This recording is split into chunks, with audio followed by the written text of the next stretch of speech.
আসসালামু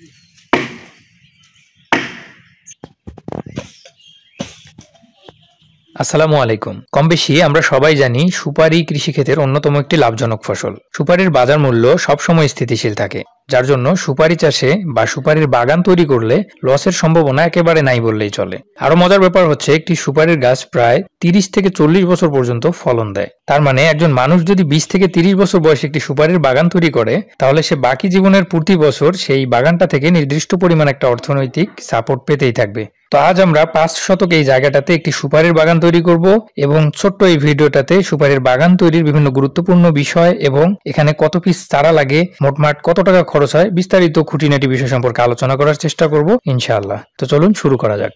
তো একটি সুপারির বাগান তৈরি করতে হলে আপনাকে প্রথমেই একটি উঁচু জমি নির্বাচন করতে হবে। যে জমিগুলোতে বৃষ্টি বা বর্ষার সময় পানি জমে থাকে এমন জমি কখনোই সুপারির বাগান তৈরির ক্ষেত্রে নির্বাচন করা যাবে না। এরপরে জমিটিকে পুরোপুরি প্রস্তুত করার জন্য টিলার বা লাঙ্গল দিয়ে 2 থেকে 3 বার ভালোভাবে চাষ করে নিন। তো এই জায়গাটাতে আমরা টিলার বা লাঙ্গল দিয়ে চাষ করতে পারছি না এই কারণেই যে এখানে গাছ ছিল, গাছের শিকড়গুলো নিচে রয়ে গেছে, যার জন্য এটাতে যদি টিলার বা লাঙ্গল দিয়ে চাষ করা হয় তাহলে তাদের আর কি ক্ষতি হয়ে যাবে, লাঙ্গল ভেঙে যেতে পারে। তো এই জন্যই আসলে হাত দিয়ে কোদাল দিয়ে দিয়ে এই ভিতর থেকে শিকড়গুলোকে বের করা হচ্ছে এবং মাটিগুলোকে চাষের মতো করে আলাদা করে দেওয়া হচ্ছে। তো আপনি যদি সর্বাধুনিক পদ্ধতিতে নিয়ম মেনে একটি সুপারির বাগান তৈরি করতে চান, তাহলে চারা রোপণের 2 থেকে 3 দিন আগে গর্তগুলো খুঁড়ে রাখবেন এবং গর্ত প্রতি 5 কেজি পচা গোবর, 250 গ্রাম ইউরিয়া, 250 গ্রাম টিএসপি এবং 50 গ্রাম জিপ সার ব্যবহার করতে পারেন। সারগুলো দিয়ে রাখার 2 থেকে 3 দিন পর মাটিগুলোকে ভালোভাবে মিশ্রণ করে দিন, যাতে করে ভিতরে থাকা গ্যাস বের হয়ে যায় এবং তারপর চারা রোপণ করুন।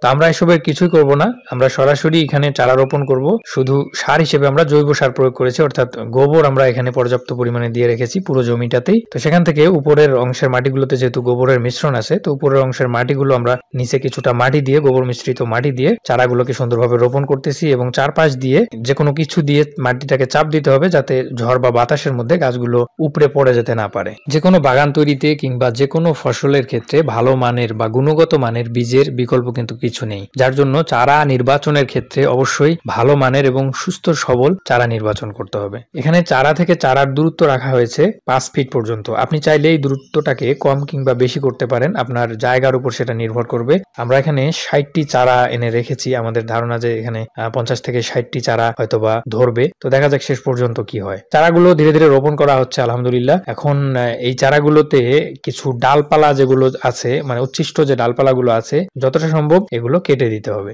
আমরা এখন রাসায়নিক সার প্রয়োগ করছি না, কারণ পরবর্তীতে সার প্রয়োগের আরো অনেক সময় পাওয়া যাবে। বছরে মাত্র 2 বার সুপারির গাছ কিংবা সুপারির বাগানের পরিচর্যা করলেই কিন্তু ভালো ফলন পাওয়া যায়। তো আমরা ধারণা করেছিলাম যে এখানে মনে হয় 5 শতক জায়গায় 50টার মতো চারা লাগবে, 5-10টা চারা হয়তো বা বেঁচে যাবে, কিন্তু না, এখানে 60টা চারাই অলরেডি লেগে গেছে এবং দেখেন যে আরো 4-5টা চারা প্রয়োজন এখানে। তো 5 শতক এই জায়গাটার মধ্যে আপনি ধরে নিতে পারেন যে 60 থেকে 70টার মতো চারা কিন্তু রোপণ করা যায়। 5 শতক কিন্তু খুব বড় জায়গা না। তো এই জায়গাটাতেই যদি 50 থেকে 60টি সুপারির গাছের যদি একটি বাগান তৈরি করা যায়, তাহলে চিন্তা করেন এটি যখন ফলন দেওয়া শুরু করবে তখন প্রতি গাছ থেকে আমরা প্রায় 5 থেকে 10 কেজি পর্যন্ত সুপারি পাওয়ার আশা করা যেতে পারে। তো একটি গাছ থেকে যদি প্রতি বছরে 1000 টাকারও সুপারি আপনি পান, তাহলে দেখা যাবে যে 5 শতক এই জায়গাটা থেকে মোটামুটি 50,000 টাকা অনায়াসেই প্রতি বছর কিন্তু এখান থেকে নিয়ে আসা সম্ভব। তো আমরা এখানে যে চারাগুলো নির্বাচন করেছি, এই চারাগুলো প্রতিটি চারাই 5 থেকে 6 ফিট উচ্চতা আছে এবং এগুলোর